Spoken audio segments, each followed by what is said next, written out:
Okay, so the question was, well, it was more a remark than a question, is that the person has difficulty with non-identification in the practice, and that it looks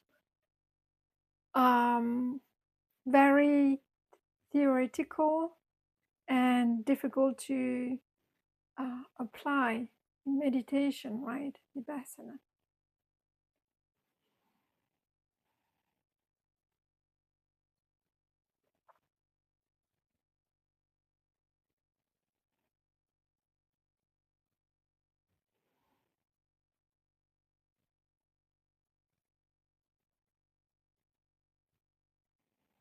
So last week I talked about not self.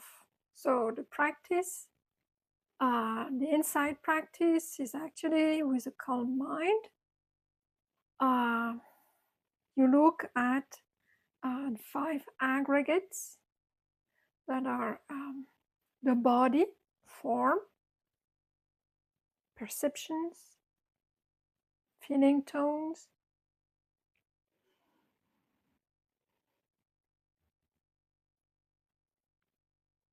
sense consciousness, and volitional formations. So you look at those 5 objects with normally with wisdom, or the training is to look at them as this is not me, this is not mine, this I am not. So this is a typical insight practice. You can also do it. You can also do it in daily life, right? And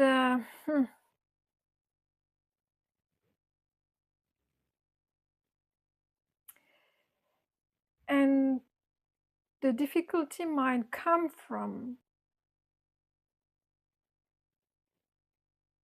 that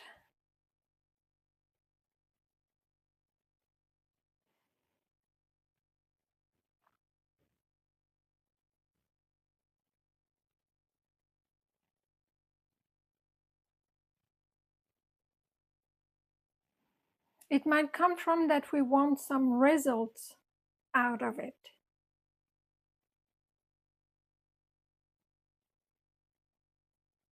So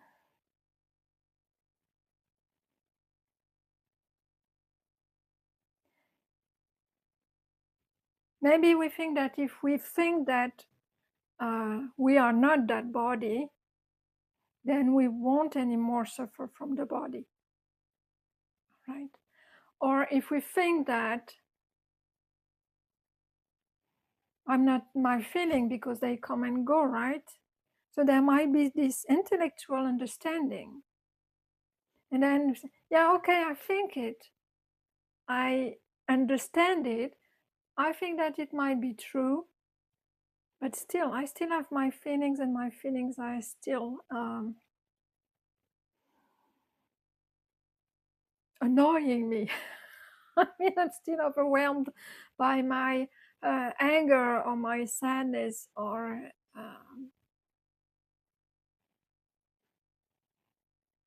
anything that we cannot take, that we connotate as negative feelings.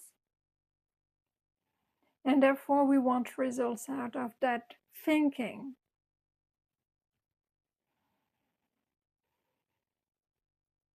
And because we do not have results out of thinking about non-identification, then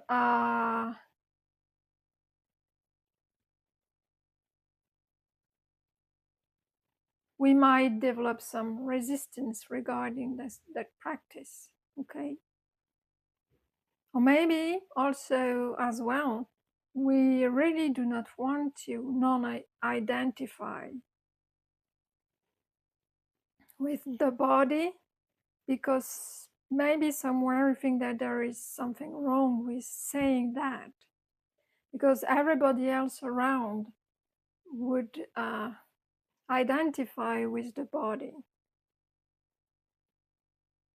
So somehow, intellectually, our rational mind says it can't be true. It might be an unconscious pattern, unconscious mental pattern. But the logic, your logic, might tell you, no, that's not possible to not identify with the body. It's too difficult to do, and nobody else does that. And your normal logic tells you that you are, most probably, that you are your body.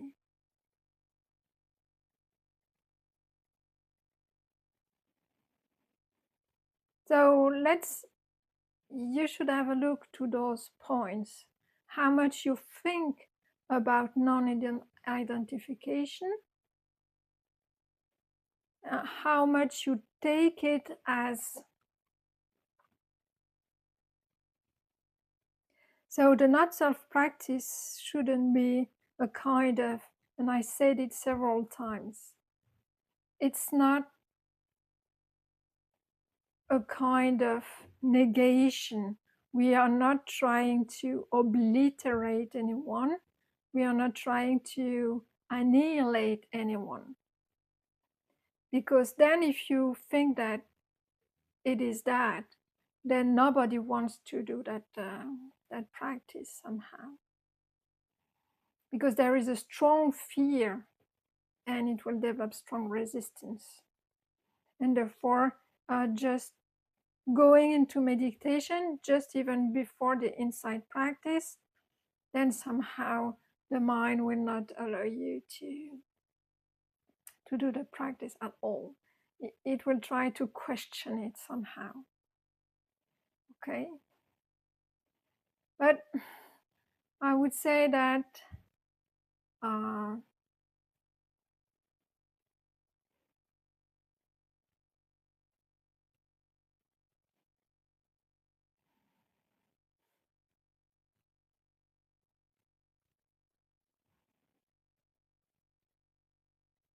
all right, two approaches here.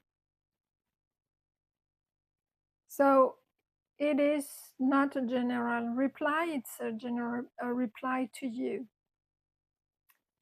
in particular. Because I've been knowing you for a while now. And I would say that maybe the characteristic of not self looks too much theoretical, or you do not know how to handle it, maybe something that would be more, let's say, palpable for you would be the impermanence characteristics. And if it's easier for you to do during insight practice to look at the impermanence of phenomena, then you can work with that. So, as I said, the three characteristics of existence are non-self, impermanence, and unsatisfactoriness, dukkha. So you can play with any of those three. So impermanence, for example, for you, if it, let's say, makes more sense, if it's less frightening, and if your mind just kind of allow you to make it more workable, I would go for that. Or dukkha, yes. But then you really realize then at some point you will have also to touch the non-self characteristics, right? If you look at the impermanence inside the body, of the body, then at some point it will be automatically that it cannot contain any self or any core that is you, right? So if your eye, for example, is impermanent, right? how can it be you or anything that is impermanent into the body due to this fact that it doesn't stay, that it's in, in constant, then it's suffering. And because it's not stay, it cannot be a constituent of a solidified identity. So the three characteristics are actually linked to each other. They are linked to each other. And one has to see that they are also a kind of provisional view, in a sense that also we cut into three characteristics every phenomena. But this is also somehow a tool, concepts, mind concepts that we use in order to develop insight and to go beyond them. Right. But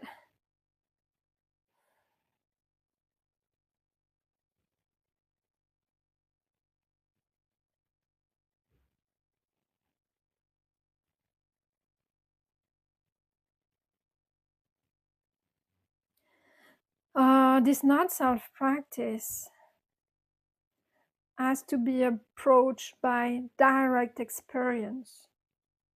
All right. Look at sensation into your knee and just look if it belongs to you, since it, or is there any you in that, or do you possess these sensations, these feelings in the body? Can you be found in this sensation in your knees? And you say the same with the thoughts. All right. We do not try to reject everything.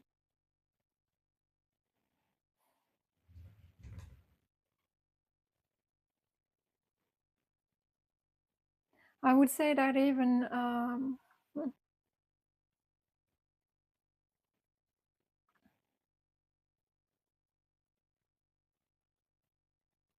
for example, for your thoughts, you can say, okay, they are my thoughts. And then you start with awareness to look at your thoughts, and somehow they start to disappear, right?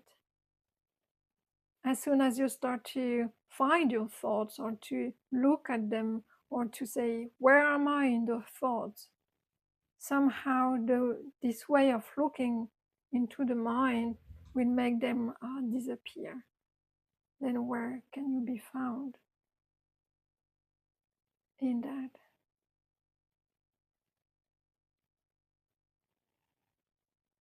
But then you can go also start, I don't know, with more obvious thing, I would say. So last time I was talking about my shoes, okay. They have the imprint of my foot. So they look very much like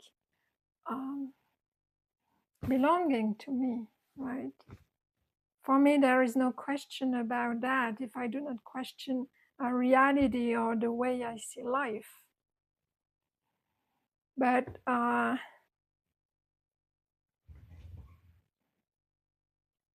so if I live my life like everybody else, then yeah, I possess those shoes.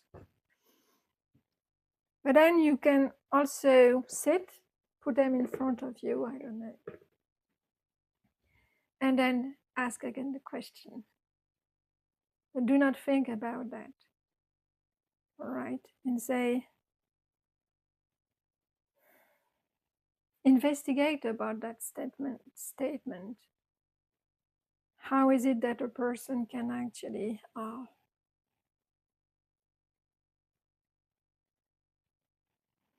well, I mean, even we start with that,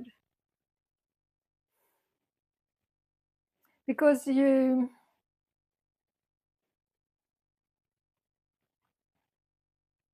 there is this belief that those shoes are exterior to me first, that they are real things, and that and those aspect has to be questioned again. Okay, again and again and again. It's not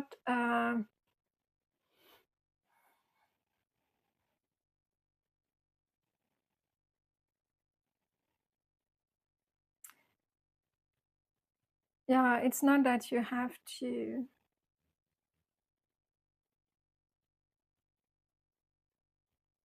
You can do it with everything that belongs to you, and try to look at them as if they would not belong to you. Where is this belongingness found in the shoes, right? So it's like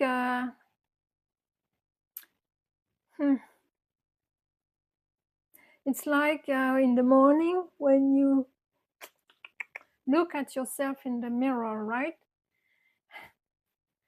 It's me in the mirror, right? You see yourself, you say you do not question, but it's actually just a reflection,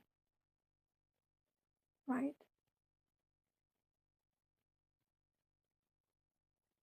It's a reflection of a form, but we conceive it as me. There is conception of I see me.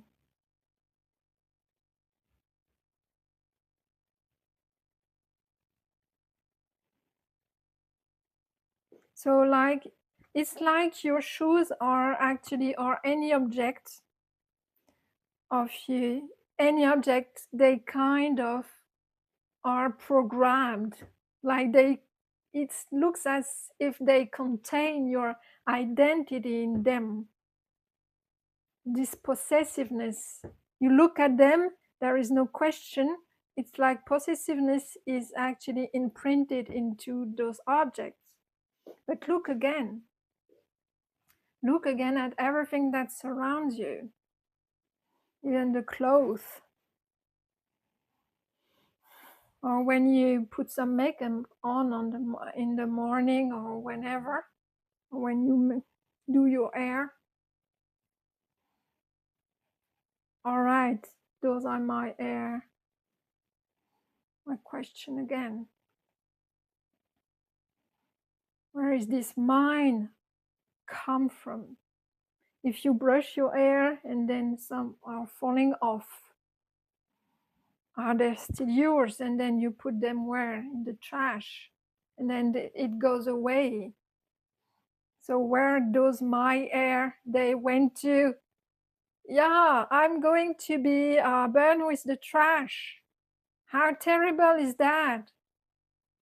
Yeah, we are laughing about that, but you do not care at all. They are gone. So you can do that inquiry for everything in your body. Those are very simple questions.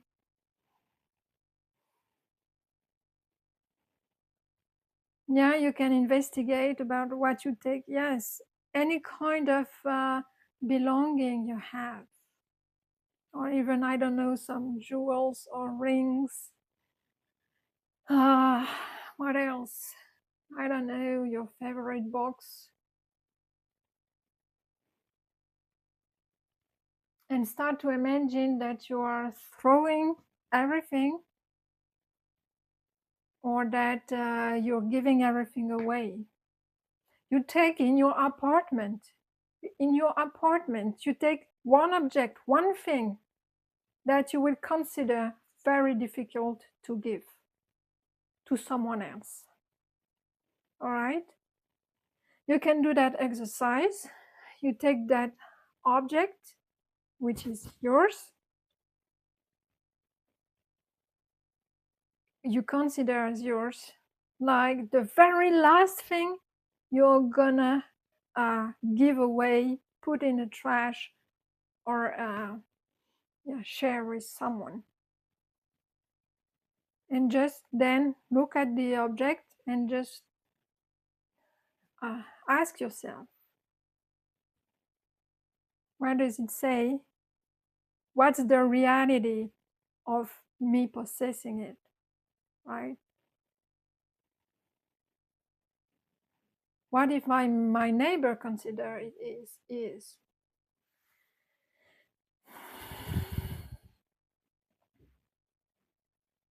Then war starts, right?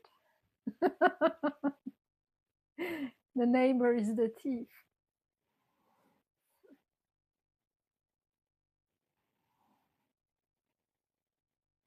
Maybe the last thing you will give away is your body, right? Last ultimate possession. We think it is. If you have difficulty for looking at the non-self aspect of feelings, right?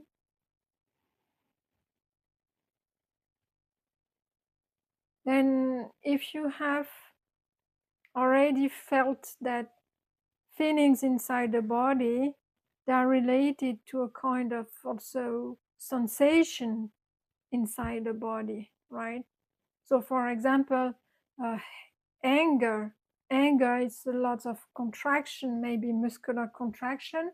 The heart also start to contract, maybe the throat a little bit, and also the body, I mean even the shoulders, right? We start to really contract and even maybe round a bit, and it's lots kind of fire ready to strike.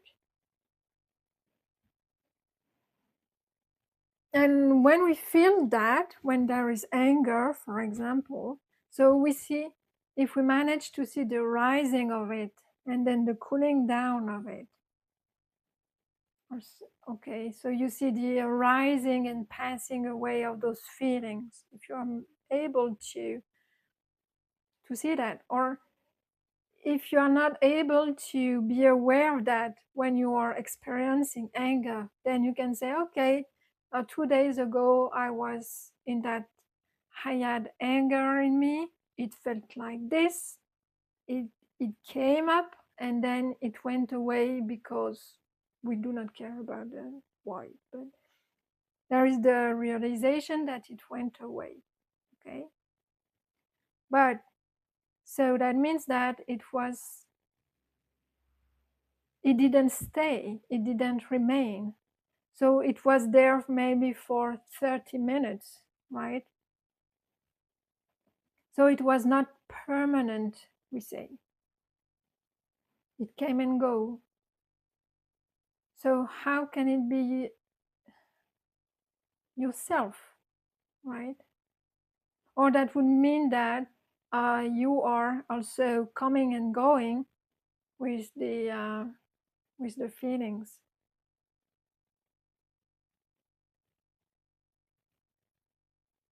So there is nothing solidified there. That would be the practice. And yes, you arise with your feelings. it's codependent arising. But I will come one day to that, this teaching of codependent arising. So it's theoretical, as long as we do not experience it, allow ourselves to experience it directly. Okay.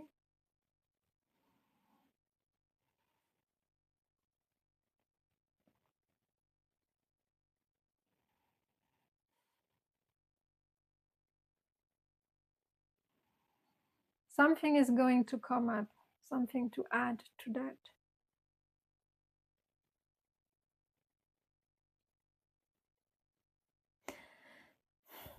And the fact to be resistant to that practice is quite usual, normal, because the mind doesn't really want you to, let's say, see its trick, right?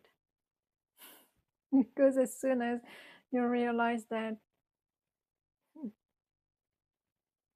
your sense of self, your the I making is just a kind of process unfolding illusion, then everything collapses. So there might be this fear component also that arises. Yes, but then also at some point we start to look a little bit inside and say, yeah, maybe there is true in that teaching, and then the faith component has to kick in, and sometimes then replace the rational mind that is used to um, see the world as you were uh, taught, I would say. So there might be faith in the teaching, and so that usually the faith comes up with the very first trace of realization. When you start to see, oh yes, when I look at my thoughts, oh, they come and go. So I see the impermanence of them.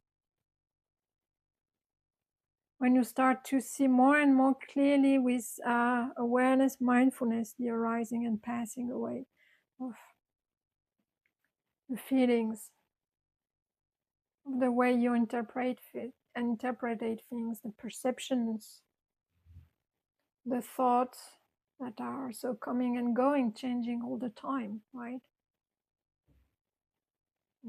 And body.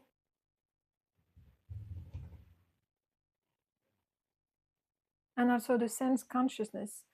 Last week, no, that was not last. That was this week. I wrote a text about the sixth sense door, and the mechanism, how the I making, mind making is actually um, produced, fabricated. So it's also interesting that inside practice to look at these six sense doors, and how sense consciousness is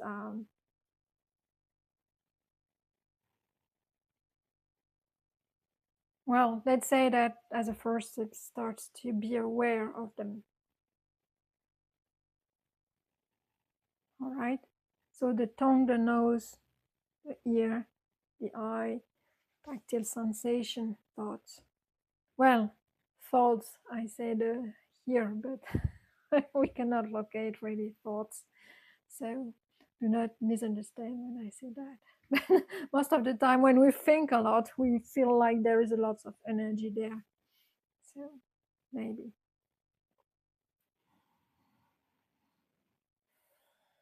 All right, is there any comments regarding what I've just said?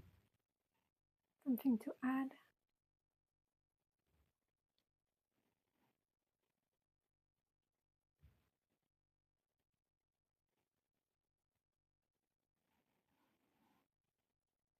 And yeah, if not, I'll go to the second question.